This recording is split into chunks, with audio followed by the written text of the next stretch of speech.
Bueno, muy buenos días para todos. Bienvenidos a otra Weekly Kickoff de InView.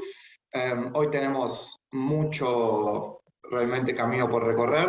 El mes pasado fue un mes durísimo para los mercados internacionales, así que tenemos bastante que comentar. Un breve repaso de cómo va a estar estructurada hoy la charla. Primero vamos a ver un poquito de los datos macro de Estados Unidos, que hasta ahora veníamos hablando de una posible estanflación en el futuro, por los datos de inflación obviamente muy elevados, por un nowcasting de la Fed que esperaba un crecimiento muy flojo, y obviamente la inversión de la curva que ya tuvimos, si bien eso generalmente suele tardar bastante más.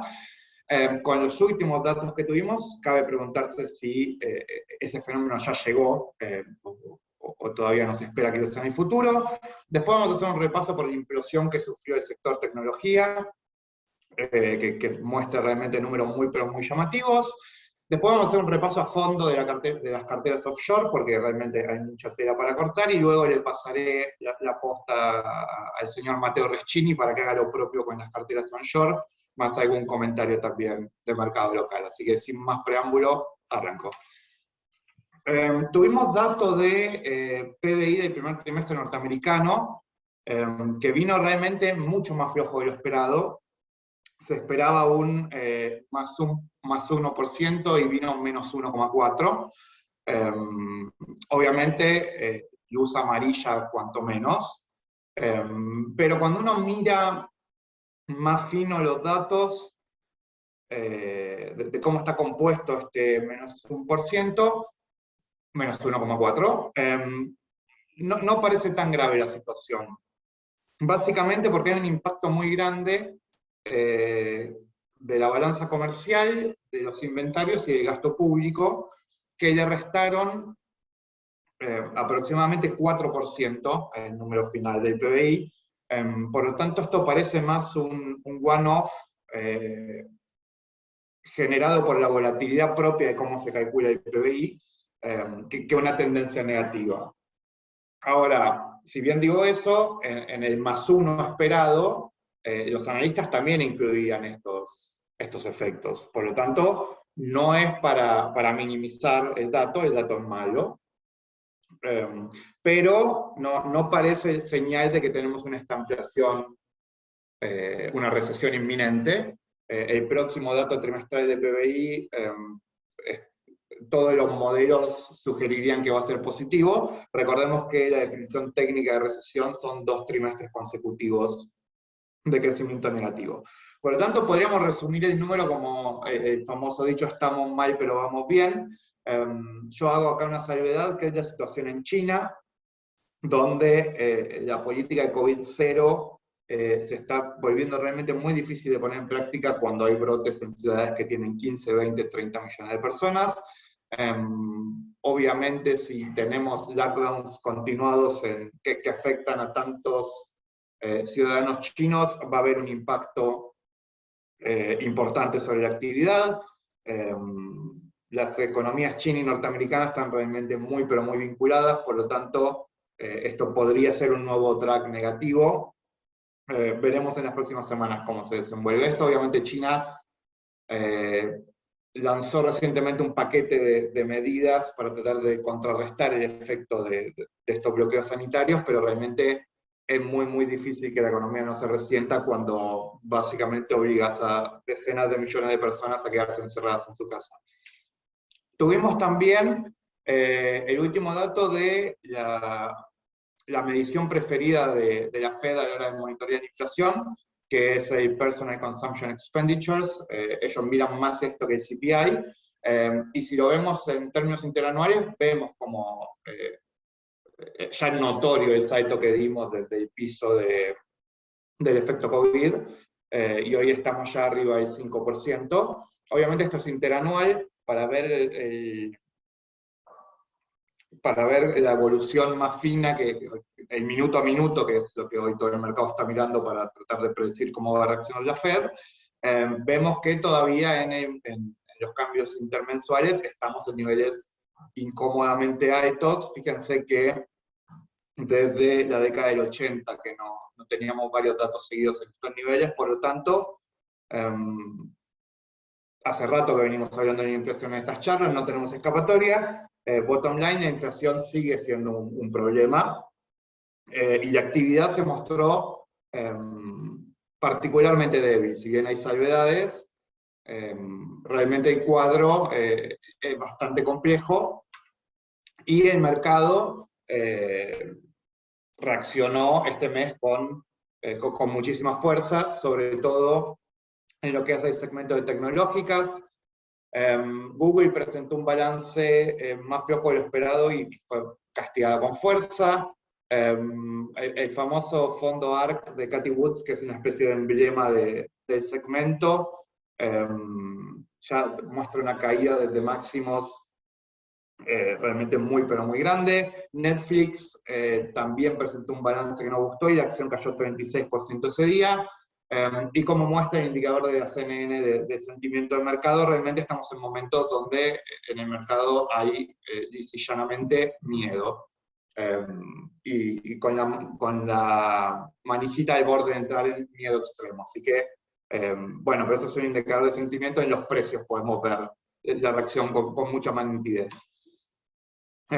Y de hecho, si bien el Nasdaq cayó muchísimo y ya está en un bear market oficial, que es una caída mayor del 20% desde máximos, el daño interno que está sufriendo el índice es todavía mucho más severo. ¿Por qué? Porque se da un fenómeno que también ya hemos mencionado acá en algún momento, que es que hay grandes acciones de altísima capitalización que hasta ahora vienen aguantando la tormenta mucho mejor que el resto de las acciones, y eso sostiene el índice o limita la caída. Cuando uno mira adentro hay muchos componentes que realmente sufrieron un desplome importante desde máximos. Por ejemplo, fíjense que hay más del 40% de los miembros del Nasdaq Composite que cayeron más del 50% desde máximos. Hay casi un quinto de los papeles que cayeron 75%, y hay aproximadamente un 5% que cayeron 90% desde máximos. Refraseo, 1 de cada 20 papeles del Nasdaq Composite cayó 90%. Recordemos que cuando un papel cae 90%, para volver a donde estábamos, después tiene que subir 900%. Por lo tanto, una posición en cualquiera de estos papeles, sobre todo si la posición es grande, puede infligir daño casi permanente en los portafolios, y por eso hay que tener tanto cuidado en el asset allocation. Por ejemplo, yo les había comentado de ARK. Fíjense, ARK es la línea verde oscuro, y este chart está hecho desde que ARK se creó allá por el 2014. Fíjense cómo en algún momento ARK llegó a estar casi 700% arriba, y hoy está por debajo del rendimiento de Berkshire Hathaway en todo el periodo. Berkshire Hathaway, por supuesto, es la empresa de Warren Buffett, que ya a esta altura es prácticamente una muestra de la economía norteamericana por su tamaño y peso específico. Por lo tanto, podemos decir acá, cuando una burbuja está formándose, es muy difícil de notarla o estar seguro de que es una burbuja, por supuesto, por la propia naturaleza de las burbujas, y porque si no, sería muy fácil shortear y todo sería mucho más fácil para todos.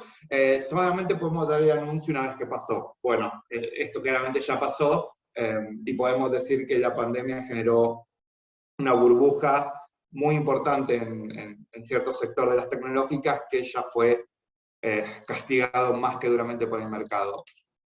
Fíjense, por supuesto, otro ejemplo, Jim Cramer, no sé si lo conocen, es diría más una persona del mundo del entretenimiento, que suele hacer recomendaciones de acciones y es muy mirado en las cadenas norteamericanas. Fíjense esto, el 20 de octubre del 2020, él recomendó 7 acciones a las que les puso The Magnificent Seven, como grandes apuestas de largo plazo que iban a traer grandes riquezas a los inversores. Fíjense arriba a la derecha cómo les fue esas acciones hasta este momento. TEL es el único papel que más que duplicó y maquilla el resultado general de la canasta. Fíjense el resto de los papeles entre menos 44 y menos 86.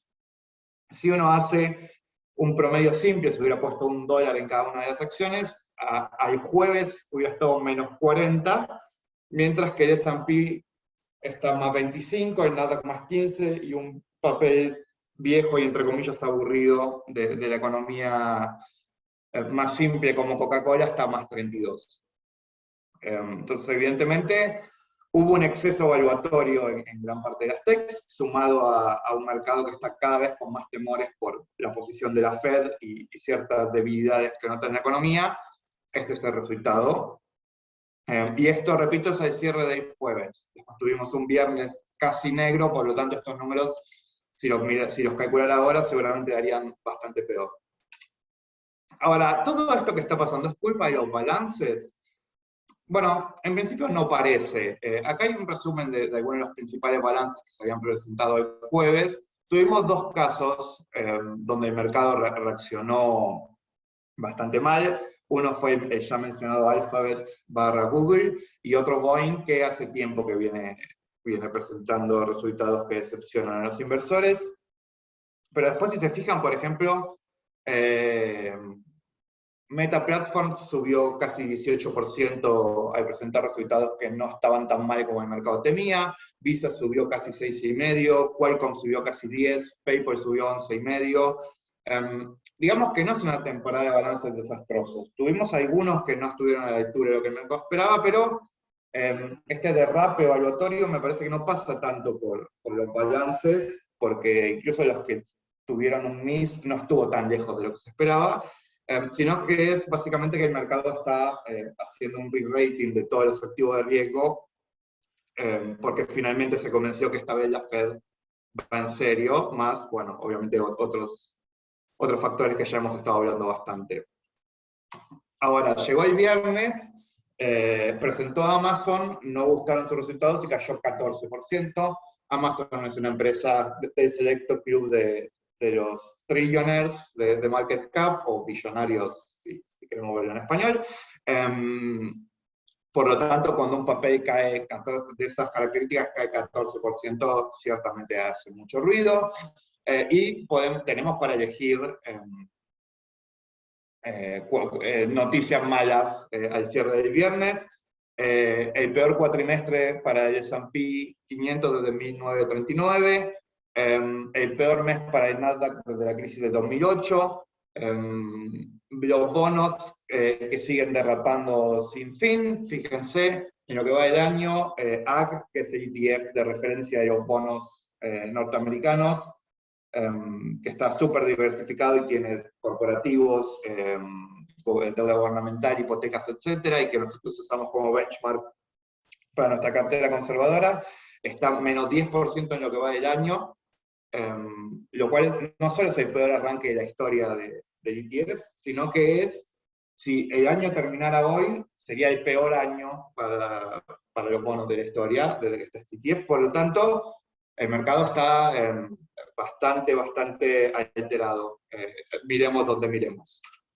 Entonces, dicho todo eso, nos metemos a analizar cómo les fue las carteras. Arrancamos con la cartera conservadora. Acá básicamente siento una especie de déjà vu, porque hace varios meses que viene pasando lo mismo.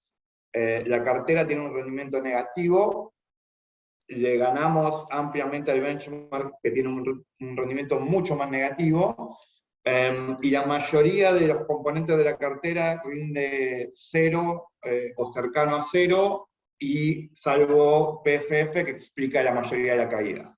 Y acá es donde en nuestro comité interno tenemos todos los meses la misma discusión y siempre concluimos lo mismo. Si nosotros simplemente quisiéramos ganarle por más al benchmark, cambiaríamos PFF por cualquier otra cosa que rinda casi 0 y nos iría mejor, nos hubiera ido mejor en los últimos meses. Obviamente esto teniendo la ventaja de mirar por el espejo retrovisor. Pero básicamente si nosotros hiciéramos eso, estaríamos armando una cartera para que dé 0, o más o menos 0,1%, o sea que sería más intelectualmente honesto decirle al inversor que no haga nada, porque con impuestos terminaría perdiendo plata.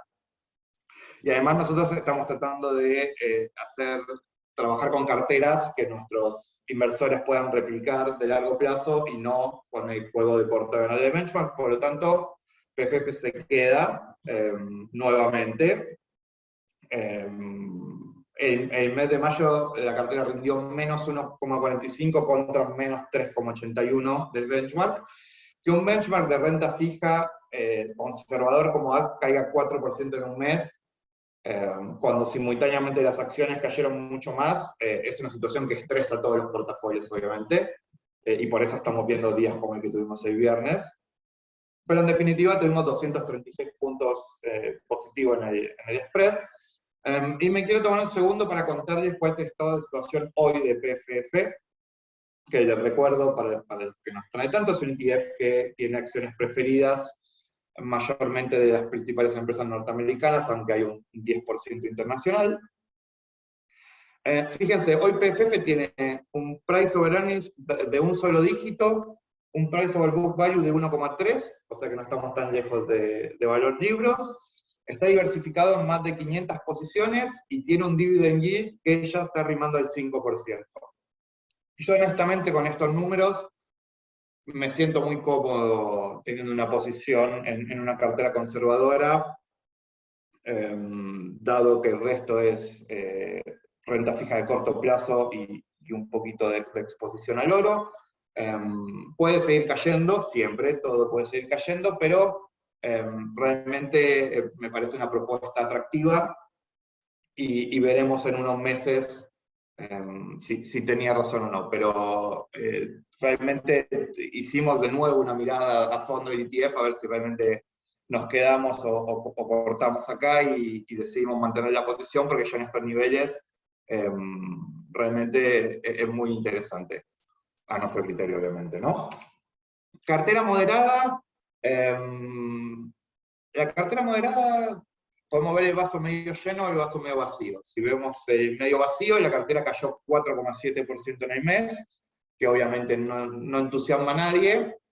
El vaso medio lleno es que el benchmark cayó 6,25, o sea, ahí tuvimos 155 puntos de spread positivo, y realmente en el contexto del mercado que tuvimos, la mayoría de las posiciones anduvieron realmente bastante bien. Fíjense que todo lo que marqué en verde en el recuadro tuvo una mejor performance relativa que PFF, que a priori debería ser una apuesta bastante conservadora dentro de lo que es el universo de la renta variable. Y fíjense cómo Facebook cayó en el periodo casi 10%, a pesar de haber subido 17,5% con el balance. No quiero pensar que hubiera pasado si el balance de Facebook era malo. Pero bueno, digamos que cuando uno elige un benchmark, de alguna manera marca la filosofía y el nivel de riesgo que le va a dar a la cartera, por lo que yo prefiero concentrarme en que tuvimos un spread de más de 150 puntos contra el benchmark. Dadas las condiciones de mercado, no se pudo hacer mucho más que eso. Y como nota de color, marco que el jueves la cartera tuvo su mejor día histórico desde la creación, al trepar más del 2,5%, en gran parte apuntalada por la posición de Facebook en la cartera, pero al día siguiente perdió cerca de 2 en el viernes negro, así que una muestra de la volatilidad que estamos viviendo día a día. Creo que ya no es necesario abundar en ejemplos, pero aparecen en cada slide o en cada cosa que miramos. Por último, la cartera agresiva. No hay muy buenas noticias para dar acá. La cartera en el mes cayó 11,3%. Lo recuadro en rojo y lo pongo claro porque no tendría sentido tapar eso con la mano. Fue un mes realmente muy, muy malo para los activos de riesgo.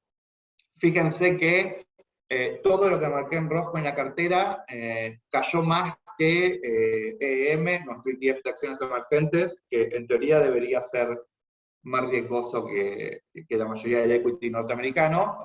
Fíjense cómo todo va quedando al revés. De repente, PFF en la cartera moderada es de lo que peor performa, y Emerging Markets es lo que mejor performa en la agresiva. Acá tuvimos impactos de todos los colores, que ahora voy a desagregar algunos puntualmente.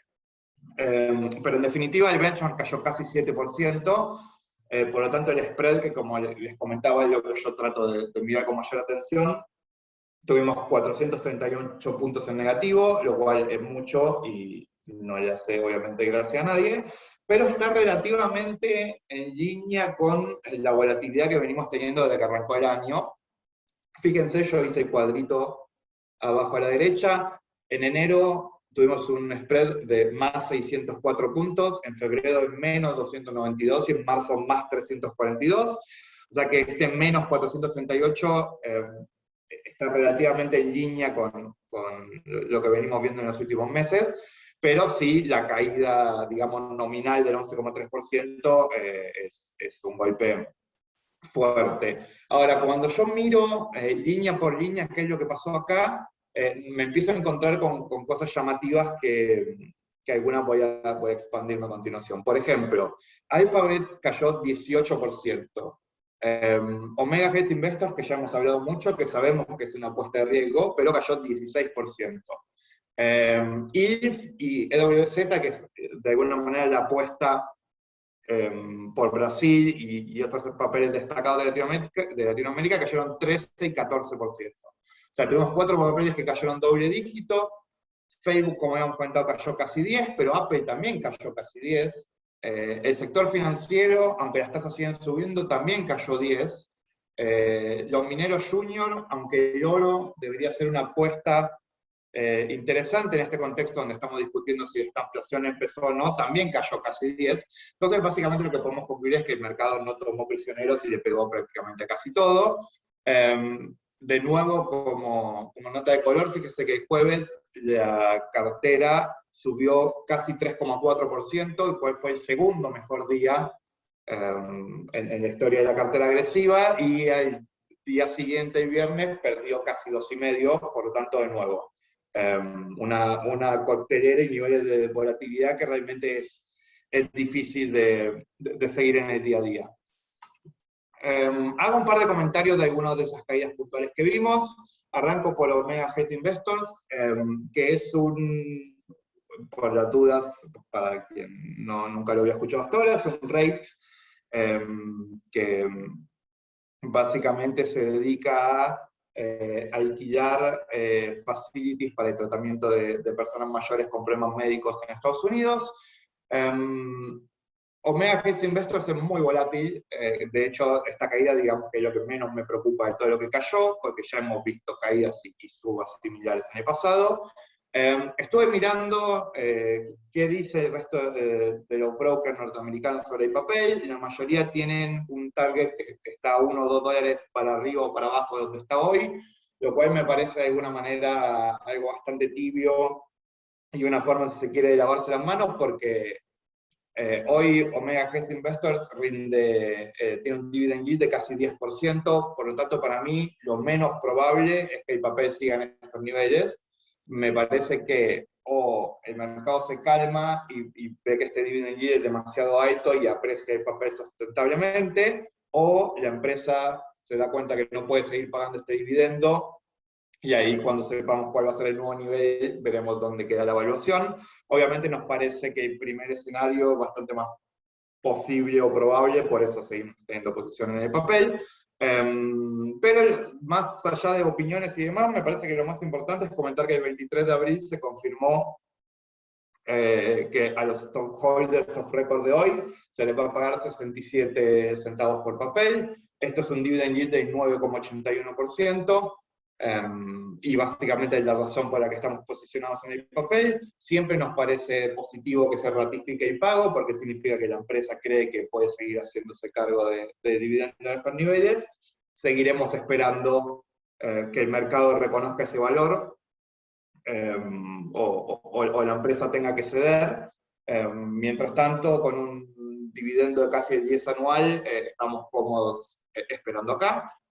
Después, La caída de Brasil, lo que quería destacar es que hay un gran componente del FX, porque obviamente tanto WZ y ILF se miden en dólares, y el dólar se está apreciando fuertemente en el mundo. Fíjense que en el mes el real perdió 7% contra el dólar, por lo tanto yo les mostraba que EWZ cayó 13%, si le restamos este 7% que es el FX, cayó menos que los índices norteamericanos, o sea que esto es un factor que claramente impacta. Pero también les quería mostrar que el DXY, que es el índice del dólar contra una canasta de las principales monedas del mundo, el dólar ganó casi 5%. O sea, no es que el real se desplomó por algún problema interno, sino que el dólar se fortaleció contra casi todas las monedas del mundo. De hecho, creo que no es casualidad que el peso, después de mucho tiempo de calma, haya tenido momentos de depresión el mes pasado, porque más allá que estamos desconectados del mundo, no estamos desconectados totalmente, pero bueno, eso es para Mateo después.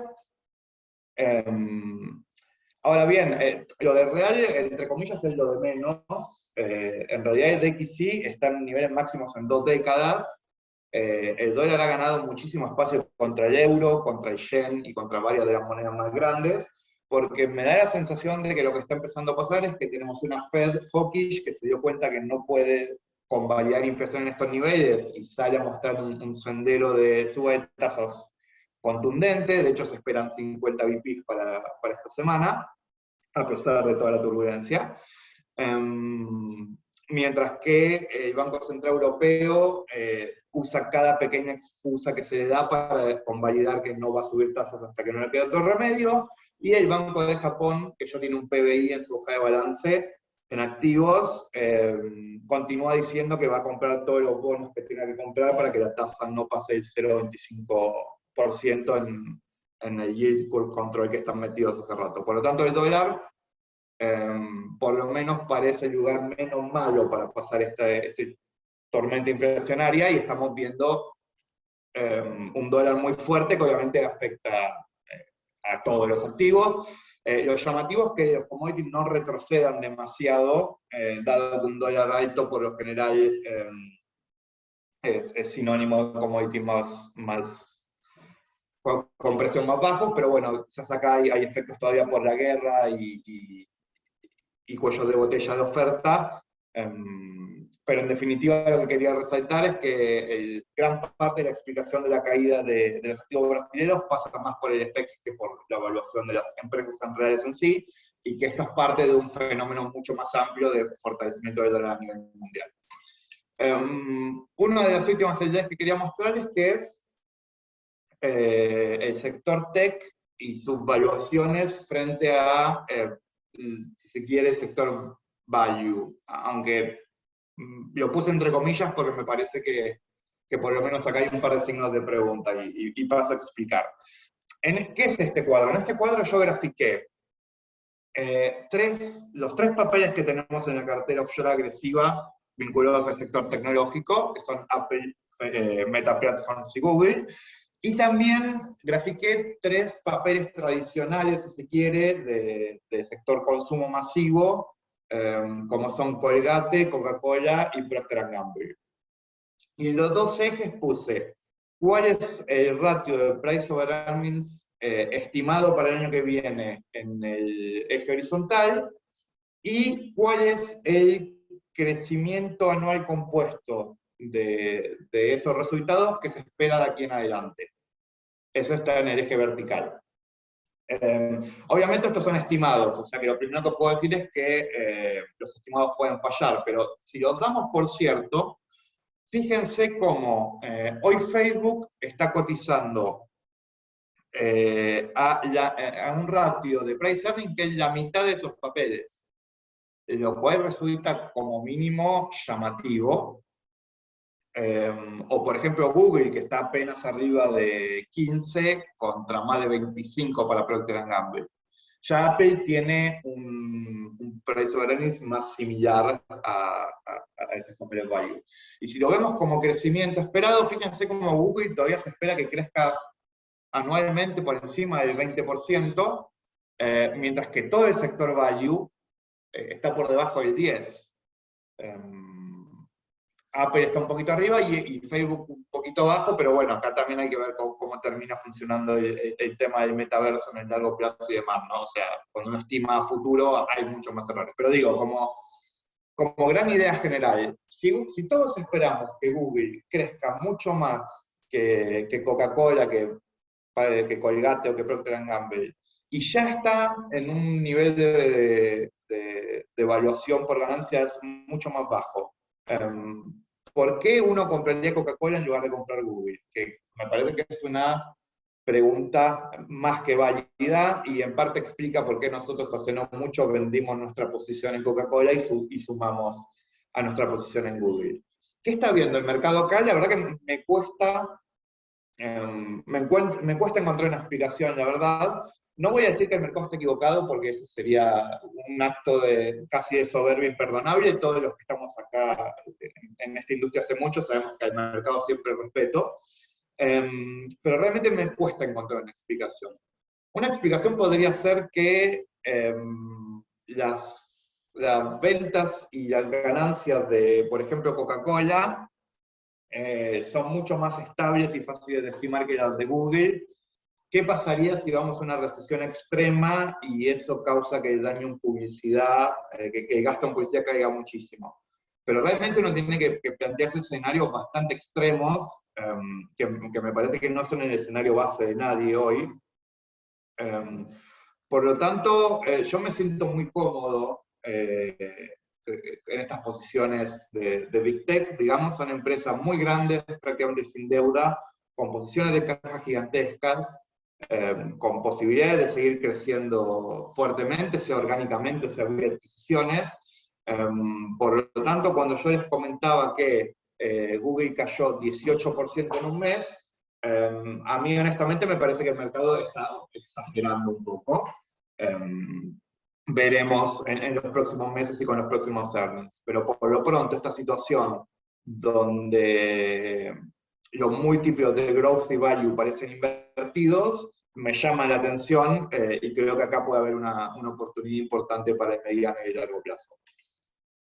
Entonces, para cerrar y darle paso a Mateo, a pesar o quizás debido a el gigantesco maremoto evaluatorio que tuvimos en este mes, no vamos a hacer cambios en las carteras offshore. Estamos cómodos con las posiciones que tenemos y con el balance interno de cada portafolio, independientemente del castigo que sufrieron. Me gusta mucho esta frase de Benjamin Graham, que fue el padre de Value Investing y el maestro de Warren Buffett, que en su momento dijo que el mercado de corto es una máquina de votar, pero en el largo plazo es una máquina de pesar. Y me parece que hay varios papeles y activos que en el largo plazo, cuando se pesen con más calma, deberían tener una evaluación bastante más alta de la que tienen hoy. Por supuesto, en el corto plazo y en este escenario donde caen al unísono la renta fija y la renta variable fuertemente después de literalmente el bull market más largo de la historia, se dan todo tipo de fenómenos de corto plazo sobre los que no podemos estar operando si estamos trabajando con carteras de largo plazo. Hay temas de flujos, hay temas de gente que le liquidan una posición en margen y entonces tiene que cubrir, y a veces uno vende lo que puede y no lo que quiere. Por lo tanto, yo esperaría antes de hacer cambios en las carteras, y el equipo también obviamente, porque no es una decisión mía sola, mantener las posiciones donde están y en todo caso reevaluaremos el mes que viene. Para cerrar, les doy el repaso de cómo vienen las carteras desde su creación, o sea, 1 de enero de 2021.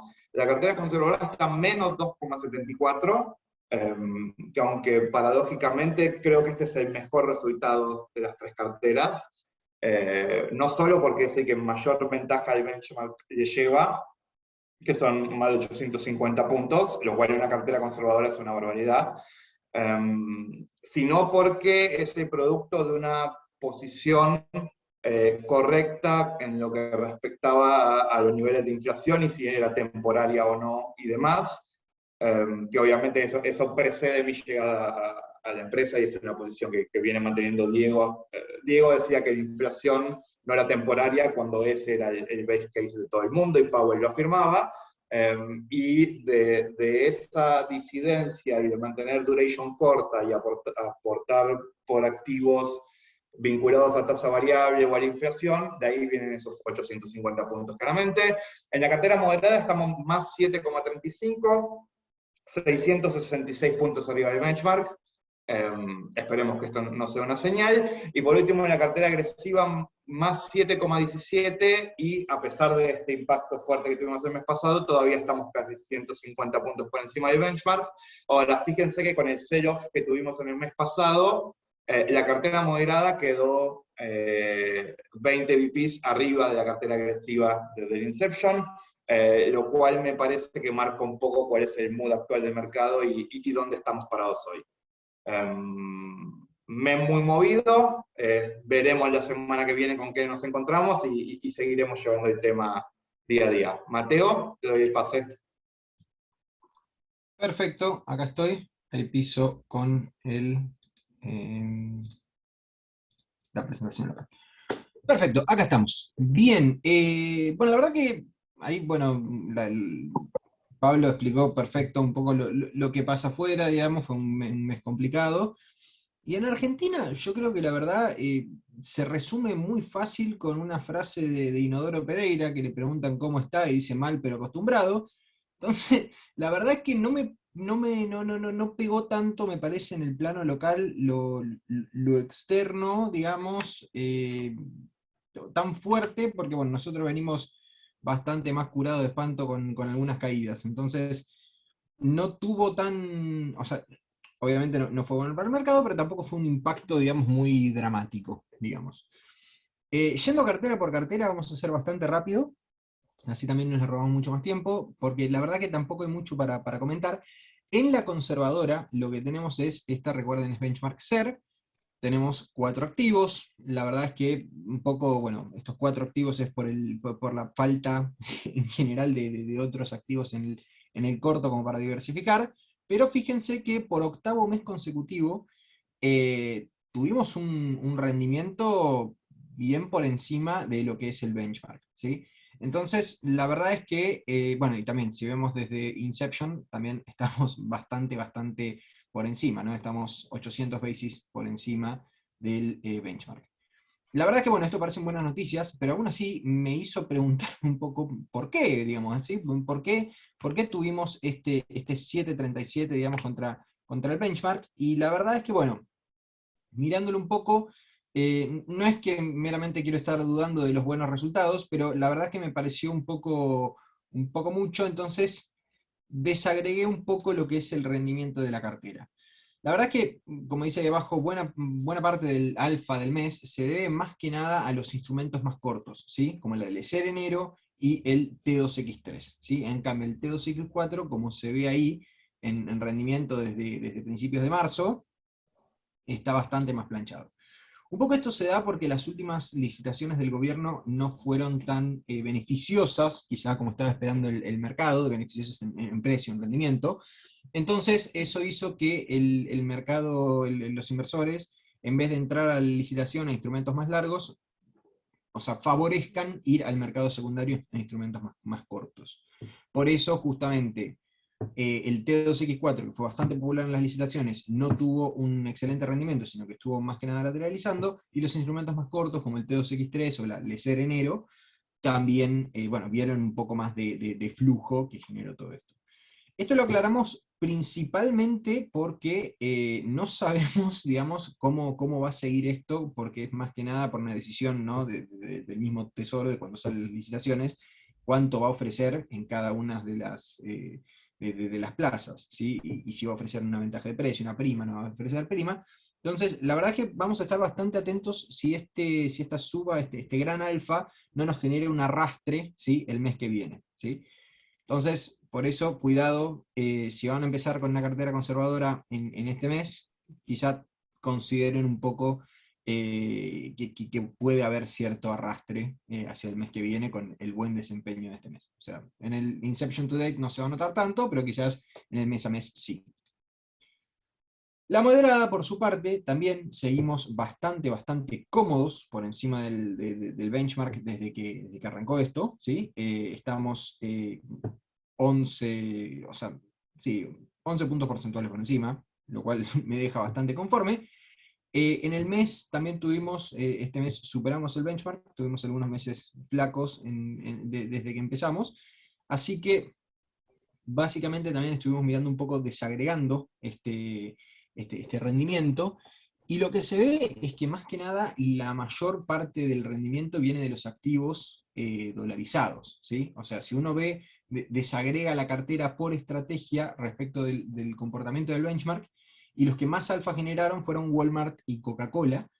Bueno, el P2X3 y el PX24, que son la estrategia SER del benchmark de esta cartera, estuvieron bastante en línea, o sea, cerraron casi neutros respecto del benchmark, y tuvimos un poco de arrastre que fue compensado, digamos, por el buen desempeño de Walmart y Coca-Cola, con lo que son las acciones argentinas, principalmente Banco Francés, ¿no? No, perdón. Principalmente Banco Francés. Entonces, esto acá sobre lo de Banco Francés, tanto como lo que pasa en Galicia en la próxima cartera, la semana pasada, no, perdón, hace 10 días más o menos, mandamos un research respecto de que estábamos reviendo un poco la posición en bancos para ver qué sucede, y la verdad es que los fundamentals de los bancos, si uno lo ve contra la región, contra el mundo, y en, un, en algo específicamente absoluto de si están caros o baratos, la verdad que todavía se los ve atractivos, y creemos que, bueno, que son víctimas de la situación macroeconómica del país en general, y por lo tanto vamos a seguir manteniéndolos porque también son los que primero ven flujos y se revierte un poco esta situación. En el caso de en el caso de BBVA, en esta cartera, es de los mejores fundamentals que hay dentro de lo que es el mercado bancario, ¿sí? En algunos casos Superviel parece un poco mejor, pero dado que esto es una cartera moderada y Superviel tiene una volatilidad mayor que BBVA, por eso preferimos mantener un poco esta posición. Dentro de lo que es esto, dado el buen desempeño de la estrategia SER como de la estrategia dólar, y que no consideramos que es momento para salir a vender BBVA, y que Transportadora de Gas del Sur también estamos bastante neutros respecto del comportamiento del benchmark, y además que seguimos con esta estrategia a plazo, no consideramos que vaya a haber necesidad de cambios. Y para variar, en la agresiva tampoco consideramos que vaya a haber necesidad de cambios, aunque sí la agresiva también sería deshonesto mostrar que otro mes estuvimos por debajo del benchmark, ¿sí? Ahí se ve en el cuadro de abajo a la izquierda, pero aún así seguimos unos 280 basis, ¿sí? Por encima del benchmark desde que arrancó la estrategia. De los que más hunden a esta cartera, digamos, de los que más anclan a esta cartera, tenemos a Galicia, que bueno, está dentro de la cartera con la misma advertencia que decíamos recién de BBVA, Mercado Libre y Transener. ¿Sí? Mercado Libre, la verdad que fue de las primeras que nos empezó a golpear la cartera, ¿sí? Esto desde el año pasado, cuando vimos ese mal balance de Mercado Libre, vimos que nos pegaron un zarpazo en lo que fue las carteras, después tuvimos el de Facebook. Entonces esto un poco, básicamente, si bien ahora están empezando a devolver un poco lo que nos habían quitado, Meli la verdad es que no tuvo tampoco un buen mes. Vamos a estar mirándolo hacia más adelante, pero en los valores deprimidos que están, tanto por ejemplo Meli como Facebook, como que fueron las que más golpes recibieron, estamos más para comprar que para vender. No significa que vamos a expandir la posición, pero al menos no vender la que ya tenemos. En la cartera de CDR, la verdad que también otro mes por debajo del benchmark. La condición mundial que comentó Pablo no ayudó para nada a tratar de llegar hasta este benchmark tipo de cambio que tenemos, si es tipo de cambio más una rentabilidad. Entonces, la verdad es que, bueno, tratando de, o sea, si lo mirásemos específicamente en dólares, ¿sí? Si sacamos el efecto del tipo de cambio, como que estamos tratando de conseguir una tasa fija del 2%.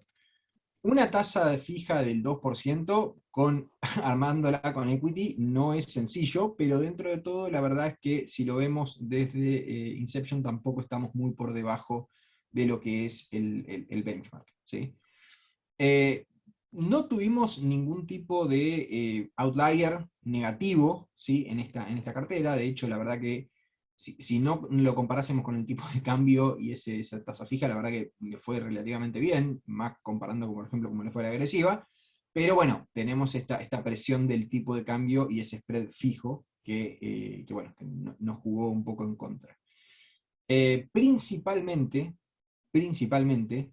lo que le fue bien, digamos, fueron las empresas que justamente son un poco más atadas a la economía real, como Coca-Cola y Walmart, que también hablamos en la cartera anterior y que habló Pablo, así que no voy a repetir tampoco lo que ya fuimos diciendo. Y por último, me parece que esto es lo más relevante, también como para no pasarnos mucho de tiempo. Lo más relevante me parece que pasó la semana en lo que es el mercado local, es que luego de la escapada del dólar, ¿sí? que vimos la semana anterior, vemos que estos últimos días se calmó un poco la situación. A ver, se calmó un poco la situación tanto en Argentina como en otros, tanto en Argentina, tanto con el peso, digamos, como con otras monedas, ¿sí? como con el real. Entonces, esta disparada que tuvo, está bien que no nos sorprende que el tipo de cambio suba, después de haber estado lateralizando tanto tiempo en un nivel bajo, sino que lo que más nos sorprendía era que haya sido tan súbito, ¿sí? El tema es que también, uno mirándolo, no fue súbito si lo comparás con lo que pasó, por ejemplo, con el real brasileño. Entonces, viendo que el real brasileño también aflojó un poco, acá Argentina no puede descorrelacionarse mucho en ese sentido, y también tuvimos un tenue, una tenue devolución de la suba. Lo cual no significa que creamos que esto está caro y que haya que volver a los pesos, seguimos manteniendo la cautela, más que nada en lo que es el tipo de cambio, pero tengan en cuenta que vamos a estar atados un poco a lo que haga el real, ya que los fundamentals locales todavía parecen un poco estancados. Habiendo dicho eso, y sin pasarme mucho más del tiempo, le dejo el espacio a preguntas.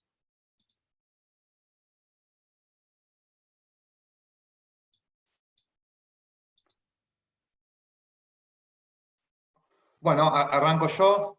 Matías pregunta, ¿por qué en un periodo de alza de tasa las acciones financieras caen? ¿Cuál es nuestra opinión?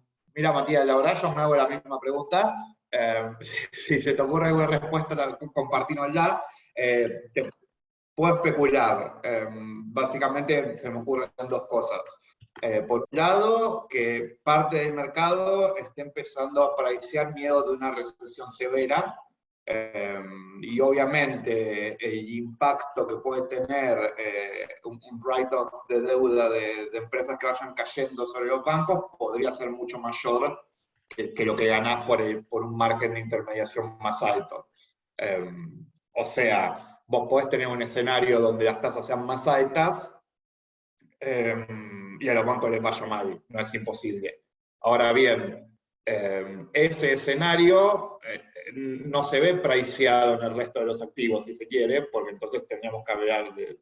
Me parece raro que, por ejemplo, entonces el oro también caiga.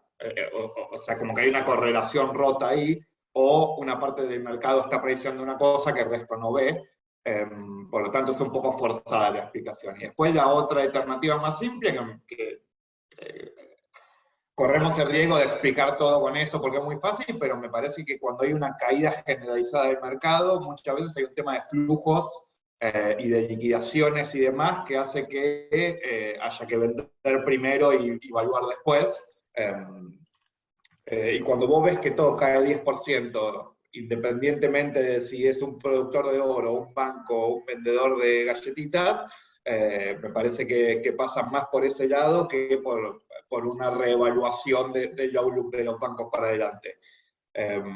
Sé que no te aporto mucho con esto, pero es todo lo que puedo dar.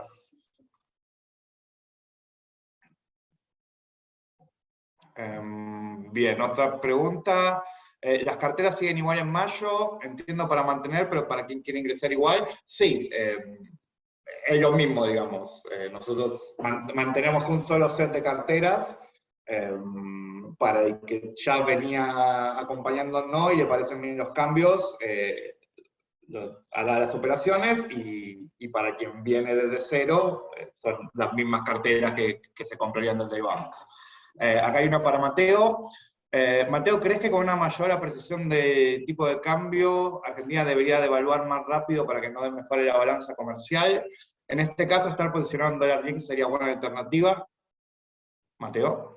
Acá estoy, bien. Sí, eso lo mencionamos hace un par de semanas, cuando dijimos que, bueno, que estábamos siguiendo de cerca lo que pasaba en el mercado cambiario, porque la verdad es que si en algún momento querían tratar de al menos machear la inflación, al menos, digamos, iban a tener que acelerar un poco la suba. No lo vienen haciendo, la verdad es que viene bastante parejo en un 4% efectivo mensual, ¿sí? La suba que están teniendo, promediada, obviamente, algunos días da 5 y pico, algunos días da 3,80, digamos, pero, o sea, un 4% mensual, todavía está por debajo de la inflación, pueden llegar a tener que acelerarlo. El tema es que, la verdad es que yo creo que sí, o sea, como deber hacerlo, deberían hacerlo.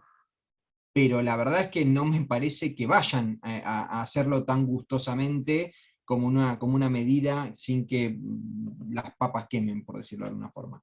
Porque la verdad es que eso les retroalimenta la inflación y el pass-through y todo un poco lo que ya conocemos. Entonces, sabemos que no son muy amigos de hacer esto. Y otra cuestión es que la cuestión es que una mayor depreciación del tipo de cambio de mercado, digamos, sí debería serlo. El tema es que yo creo que estamos ante una situación de corto plazo, ¿sí? En el largo plazo, como también lo podemos ver un poco en el seguimiento de ese Trade ID de Galileo Premium que mandamos la semana pasada, en ese seguimiento vemos que en términos reales comparados hacia el pasado, la verdad es que a largo plazo parecería que el tipo de cambio de mercado está bastante depreciado y que por algún momento debería volver a una media y que a largo plazo crecería menos que la inflación. Nosotros creemos que esta dinámica del CCL es más de corto plazo que de largo plazo. Perfecto, gracias Mate. No veo más preguntas. No sé, Diego, si querés comentar lo que mandaste acá por el chat, que me pareció muy interesante, y ya vamos cerrando.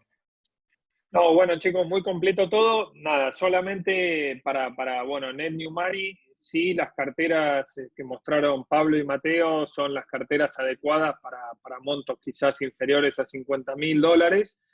Para montos más grandes, de 100.000 para adelante, estamos para ayudarlos a encontrar algunas alternativas interesantes. Estamos viendo algo en bonos corporativos de afuera que empieza a tener sentido por las tasas y por los niveles de inflación y la desaceleración que quizás esperamos para el último Q de este año. Y eventualmente, bueno, ver si ponemos en inicio alguna cartera adicional justamente en busca de rentas. Así que, bueno, nada, cualquier cosa se los haremos saber. Y semana muy cargada, como dijeron los chicos, tenemos mañana comenzando la reunión de la FED de 2 días, así que miércoles se descuenta un ajuste de 50 basis de la tasa. Vamos a ver algún cronograma si es que hay de reducción de la hoja de balance de la FED. Y el viernes, dato de empleo, así que atentos también porque me parece que son dos cuestiones relevantes. Sin más, nada, ponemos a disposición cuando esté la grabación. Muchas gracias por todo y que tenga una excelente semana.